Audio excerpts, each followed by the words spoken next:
अस्सलाम वालेकुम। I am zoologist Iqra Bilal. Federal public service commission की तरफ से लेक्चर बायोलॉजी की जो न्यू सीट्स आई हुई हैं, आज हम उसका पेपर पैटर्न, प्रिपरेशन गाइड और जो इम्पोर्टेंट टॉपिक्स हैं उसके बारे में डिस्कस करेंगे, ताकि आप लोग अपनी तैयारी अच्छे से कर सकें और अच्छे से उस टेस्ट को पास कर सकें। उसमें सबसे पहले पेपर पैटर्न में 100 मार्क्स का ऑब्जेक्टिव टाइप टेस्ट होता है, जो कि सिर्फ MCQs पर मुनहसर होता है। उसमें पार्ट 1 क्या होता है, इंग्लिश का होता है, उसमें 20 मार्क्स होते हैं। पार्ट 2 सब्जेक्ट टेस्ट होता है, यानी जिस सब्जेक्ट में हमने स्पेशलाइजेशन की होती है, जैसे कि अब हम बायो की बात कर रहे हैं। और पार्ट 3 प्रोफेशनल टेस्ट होता है। अगर हम बायो के अलावा किसी और सब्जेक्ट की बात करें, जैसे कि उर्दू या इंग्लिश हो, तो फिर जो 20 मार्क्स का इंग्लिश का पार्ट होता है वो नहीं होता, बल्कि 70 मार्क्स का इंग्लिश का पार्ट होता है, जो कि सब्जेक्ट टेस्ट होता है, और 30% प्रोफेशनल टेस्ट होता है, जो कि 30 मार्क्स का होता है। बायोलॉजी के लिए जो सिलेबस है उसको 3 पार्ट्स में डिवाइड किया गया है। पार्ट 1 में क्या है, इंग्लिश, जो कि आपको बताया गया था कि 20 मार्क्स का क्वेश्चन होगा। उसमें सबसे पहला वोकैबुलरी आएगी, ग्रामर यूसेज आएगा और सेंटेंस स्ट्रक्चर आएगा। वोकैबुलरी में क्या होगा कि आपको एक वर्ड दिया जाएगा और उसका सिनोनिम जो है, जो करेक्ट सिनोनिम होगा, उस पर आपने टिक लगाना होगा। ग्रामर यूसेज में आपने ग्रामर का करेक्ट यूज़ ऑफ वर्ब या प्रोपोजिशन या कंजक्शन या इस तरह की जो भी चीज़ें ग्रामर से रिलेटेड होती हैं, उस सब का सही यूज़ बताना होगा और इसमें से जो करेक्ट ऑप्शन होगा उस पर टिक लगाना होगा। और सेंटेंस स्ट्रक्चर में भी सेंटेंस में जो चीज़ें यूज़ होती हैं वो बतानी होती हैं, जैसे कि सब्जेक्ट है, वर्ब है, या फिर एडवर्ब है, या फिर हेल्पिंग वर्ब है, वो सही तरह से यूज़ हुआ हो या नहीं, या फिर ये टेंस पास्ट है, प्रेजेंट है या फ्यूचर है, ये सब कुछ बताना होता है। ये सब कुछ इंग्लिश पार्ट में आता है। अब पार्ट 2 है, जो कि मास्टर लेवल बायोलॉजी का है। इसमें सबसे पहले आता है थ्योरीज ऑफ एवोल्यूशन। अब जो थ्योरीज़ हैं एवोल्यूशंस की, उसमें मोस्ट इम्पॉर्टेंट 2 थ्योरीज़ हैं, जो कि लामार्क की हैं और डार्विन्स की हैं, और सबसे ज़्यादा क्वेश्चंस इन दोनों में से ही आते हैं। उसके अलावा जो पहले से साइंटिस्ट ने प्रपोज की हुई हैं जो थ्योरीज़ हैं, जो कि एवोल्यूशनिस्ट हैं, उन्होंने जो थ्योरीज़ की हुई हैं उनमें से बहुत कम क्वेश्चन आते हैं, इसलिए इन 2 थ्योरीज़ पे आपका फोकस ज़्यादा होना ज़रूरी है। अगर आप इन सब थ्योरीज़ के एक ही जगह पे नोट्स बना लेंगे तो आपके लिए आसानी हो जाएगी। इसी तरह दूसरी जगह पे है मल्टीपल एलील्स। मल्टीपल एलील्स का मतलब ये है कि अगर हमारा कोई एक फिनोटाइप है और इसको कंट्रोल करने के लिए 1 या 2 या उससे ज़्यादा एलील्स इस्तेमाल हुई हैं, तो उसका जो इम्पैक्ट होगा वो मल्टीपल एलील्स में आएगा। और इसके बाद है न्यूक्लिक एसिड्स। न्यूक्लिक एसिड्स में डीएनए और आरएनए का स्ट्रक्चर, उनकी कंपोजिशन और जो डिफरेंसेस हैं डीएनए और आरएनए में, और जो डीएनए में स्ट्रक्चर्स हैं जैसे कि इंट्रॉन्स हैं, हेक्सोन्स हैं और इस तरह के और रिलेटेड स्ट्रक्चर्स हैं, उन सब को स्टडी किया जाता है।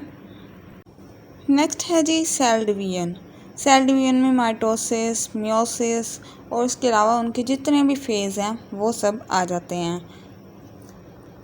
सेल डिवीजन है बाकी टॉपिक से कंपैरेटिवली बहुत इजी होता है, क्योंकि अगर आप लोगों ने एफएससी में या बीएससी में इसको क्लियरली अंडरस्टैंड किया हुआ है तो आपके लिए ये इजी हो जाता है माइटोसिस और मियोसिस के बेसिक स्टेप को समझना।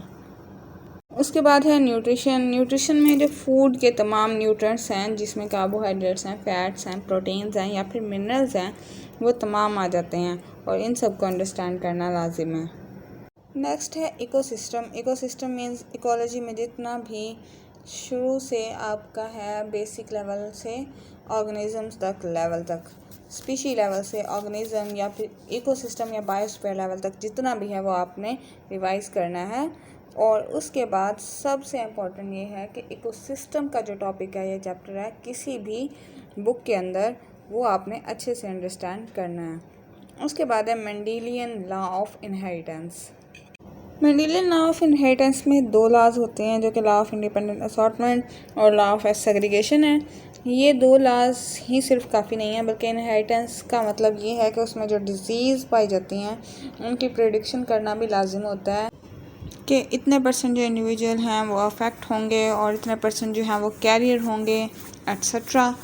इसके लिए आपको चाहिए कि बीएससी में जितनी भी डिजीज़ हैं वो एक बार रिवाइज कर लें, एक कंप्लीट कंसेप्ट बना लें अपने माइंड में, ताकि आपको इसमें कोई मसला ना हो और आप कंप्लीटली प्रेडिक्ट कर सकें।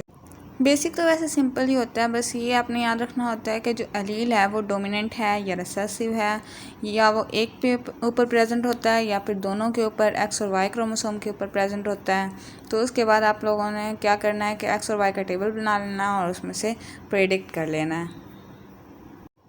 अगला जो टॉपिक आपने प्रिपेयर करना है वो है diagnostic characteristic of all the phyla of invertebrates and chordates, यानी जो इन्वर्टिब्रेट्स के तमाम फाइलम हैं और जो कॉर्डेट्स के तमाम फाइलम हैं उन सबको आपने प्रिपेयर करना है। तो ये सब मिला के तकरीबन 36 बनते हैं जो कि आपने तैयार करने हैं, और इन तमाम फाइलम्स के डायग्नोस्टिक करैक्टर्स आपने रिमेंबर करने हैं, जहन नशीन करने हैं। डायग्नोस्टिक करैक्टर्स मतलब कि वो करैक्टर जो कि एक फाइलम को दूसरे फाइलम से अलग दिखाएं, यानी एक में मौजूद हों और दूसरे में मौजूद ना हों, वो आपने याद करने हैं और इस तरह से अपने माइंड में एक कंप्लीट कंसेप्ट बना लेना है। इसी तरह डिवीजन ऑफ प्लांट्स है। डिवीजन ऑफ प्लांट्स में मेनली 5-6 डिवीजन्स हैं जो कि इम्पोर्टेंट्स हैं, जिम्नोस्पर्म्स, एंजियोस्पर्म्स, ब्रायोफाइट्स, ये सब आपने याद करना है। और इसके अलावा जो कि इन सब की क्लासिफिकेशन है जिम्नोस्पर्म एंजियोस्पर्म्स की, उनमें मोस्ट इम्पोर्टेंट साइंटिफिक नेम्स जो कि कुछ प्लांट्स के इम्पोर्टेंट होते हैं वो आपने याद करने हैं, और उसके अलावा उनकी कैरेक्टरिस्टिक्स याद करनी है। ये था हमारा बायोलॉजी का पार्ट्स। अगर इन तमाम टॉपिक्स को आप एक दफ़ा रीड कर लेते हैं, अंडरस्टैंड कर लेते हैं, अपने कंसेप्ट क्लियर कर लेते हैं, तो आप ये पार्ट बहुत अच्छे से पास कर जाएंगे। अब पार्ट 3 जो है इसमें टीचिंग टेक्निक्स हैं, यानी वो टेक्निक्स जो कि टीचर के लिए रिक्वायर्ड होती हैं। क्लासरूम मैनेजमेंट और डिसिप्लिन है। Third point testing and evolution है, और development of education in Pakistan है। Development of education in Pakistan में वो तमाम पॉलिसीज़ आती हैं जो कि एजुकेशन की डेवलपमेंट के लिए की गई हैं अप टिल नाउ। यहाँ तक जितनी भी पॉलिसीज़ हैं सब की रिक्वायरमेंट्स आती हैं। ये बायोलॉजी का सिलेबस है। अगर आप किसी और सब्जेक्ट का सिलेबस जानना चाहते हैं तो आप हमें कमेंट करके बताएं, हम उसके बारे में भी गाइडलाइन आपको दे देंगे।